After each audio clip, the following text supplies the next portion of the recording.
Oi, eu sou a Thay. E aqui você vai escutar histórias reais que desafiam a lógica, o tempo e a própria realidade. Se você tem coragem, aperta o play e mergulha comigo nesse mistério. Curte para dar aquela força pro canal e comenta aqui embaixo de onde você tá ouvindo essa história.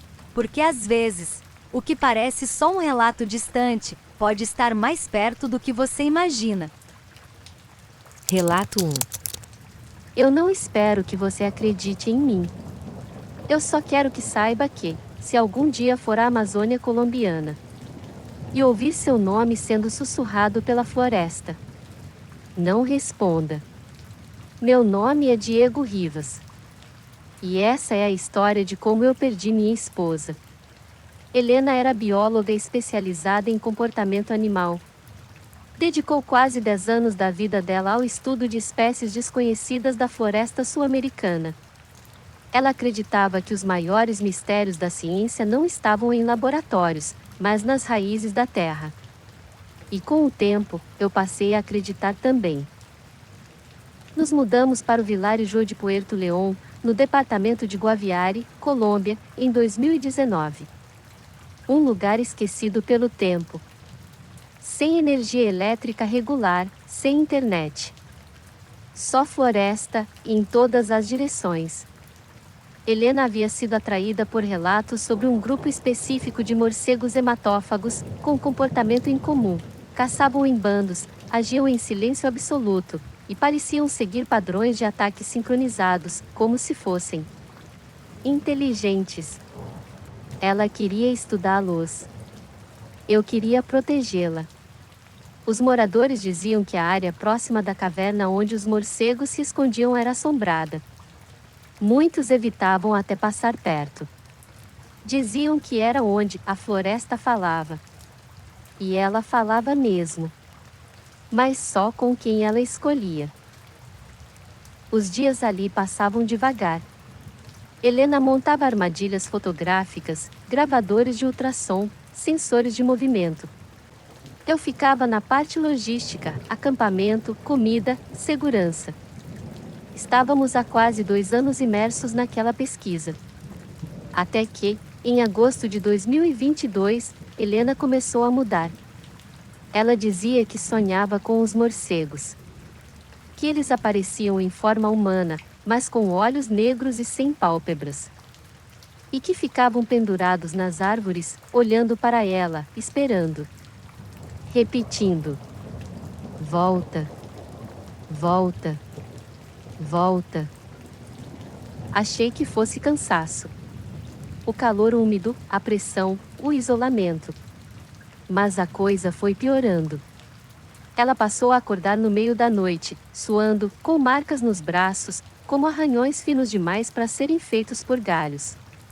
Um dia, acordei e ela não estava na rede. Saí correndo da cabana, e a encontrei deitada no chão da floresta, em posição fetal, com os olhos abertos, sussurrando meu nome. Helena dizia que precisava voltar até eles. Que estava muito perto de entender o que eram. A floresta havia se tornado uma obsessão. E ela estava se perdendo. No dia 14 de setembro, ela me avisou que dormiria sozinha dentro da caverna dos morcegos. Tinha montado uma barraca especial com isolamento térmico e gravadores de ruído noturno. Disse que eu não deveria ir com ela dessa vez. Pedi. Supliquei. Ela me olhou nos olhos e disse: se eu não voltar, saiba que fui escolhida. Aquilo me destruiu. Mas eu deixei. E me culpo por isso todos os dias. Às 18 horas, ela entrou na mata com a lanterna, mochila e um sorriso calmo demais. Foi a última vez que a vi. A noite caiu. E com ela, o silêncio. O som da floresta sumiu como um pano puxado. Nada. Nem vento. Nem mosquitos. Só um vazio. Sufocante. Às 2 horas da madrugada, ouvi um som distante. Um chiado. Algo como passos leves. Depois, Uma voz. Era a voz da Helena. Fraca. Longe. Repetindo. Diego. Peguei a lanterna e corri, mas a trilha simplesmente não existia mais. Os arbustos estavam diferentes, os galhos, como braços enroscando uns nos outros. Tentei usar o rádio. Nenhum sinal.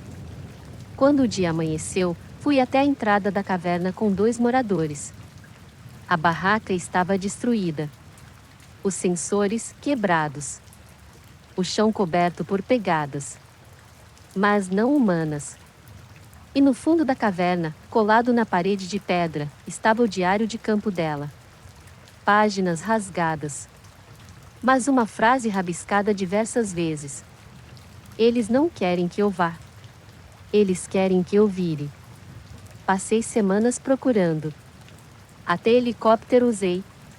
Nada. Nenhum vestígio. Nenhuma explicação. A polícia arquivou como desaparecimento. Mas eu sei o que vi. Sei o que ouvi. 2 meses depois, recebi uma encomenda na porta do hotel em São José del Guaviare. Sem remetente. Dentro, havia um gravador de voz. O último que Helena levou. A gravação tinha 19 minutos.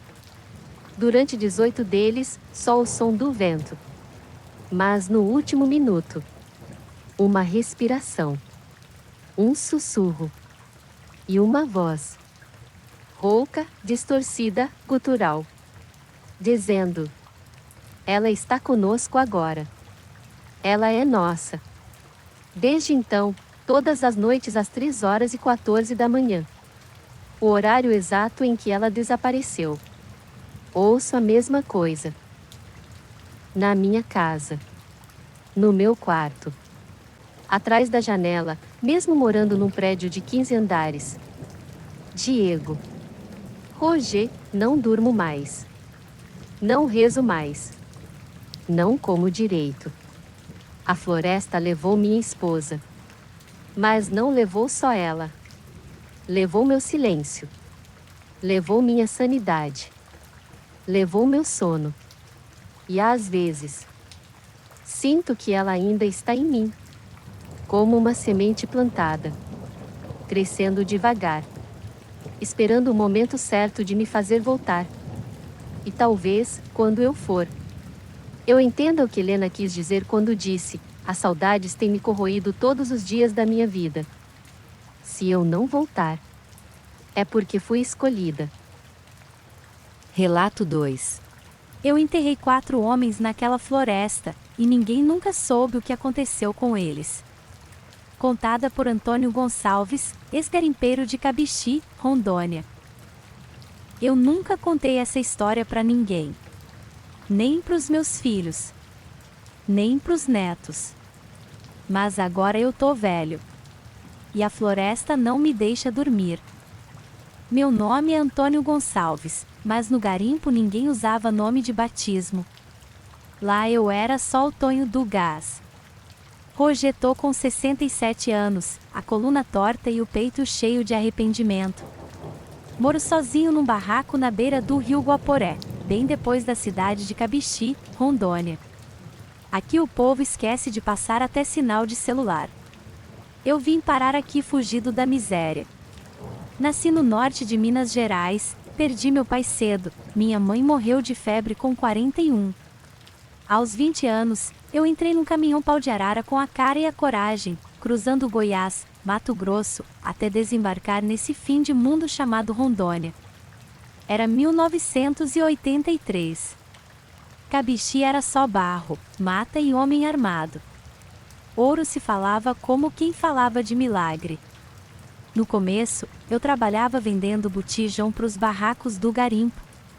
Por isso o apelido. Mas foi só eu ver um cara achar uma pepita do tamanho de um dente de cavalo que larguei o gás e peguei numa picareta. Ali não tinha polícia, não tinha igreja, não tinha regra.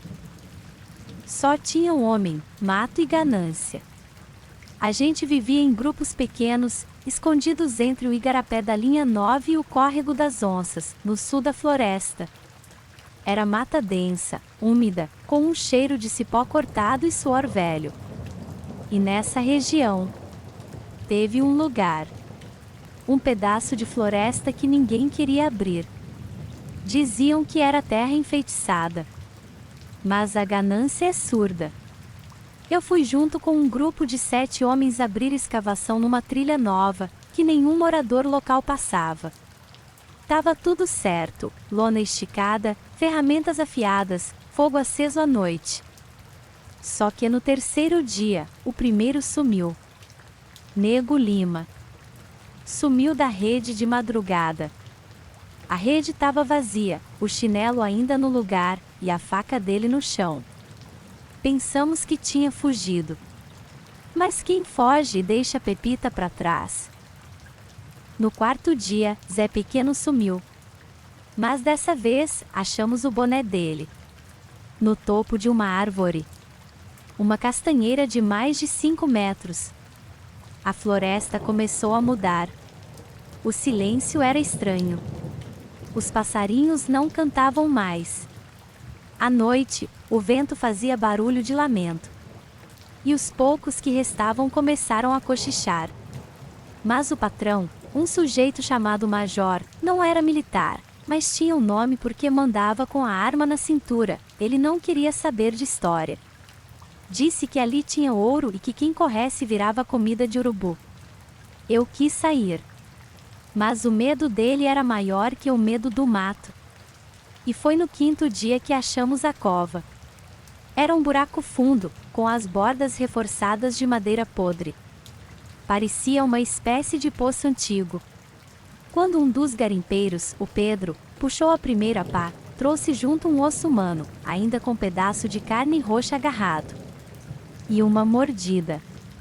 Dente grande. Não de onça. De gente. Eu lembro do cheiro. Eu sinto até roger. A maioria queria largar tudo.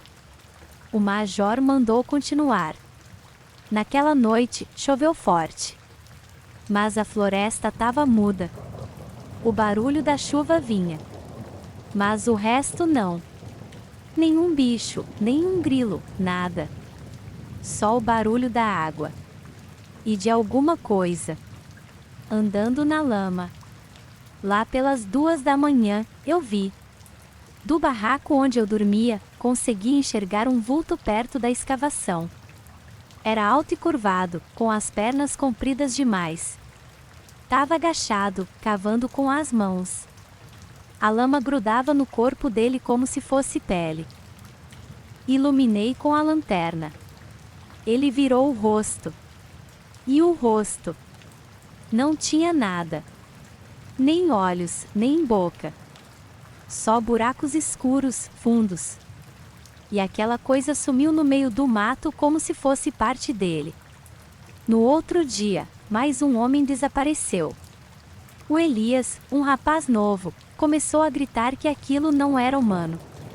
Que tinha alguma coisa espiando ele da floresta. O major ficou com medo de surto. Amarrou o rapaz numa árvore com corda de rede e disse: quem enlouquece no mato vira perigo pro grupo. Ninguém dormiu. Eu fiquei de vigia. E vi, com os meus próprios olhos, a floresta se abriu. De dentro do breu, saíram 4 formas. Sem roupa. Sem olhos. Eram como carcaças vivas, cobertas de terra, de raízes, de buraco. Elas cercaram o Elias. E ele não gritou. Ele sorriu. E afundou com elas na terra. Na manhã seguinte, o chão estava limpo.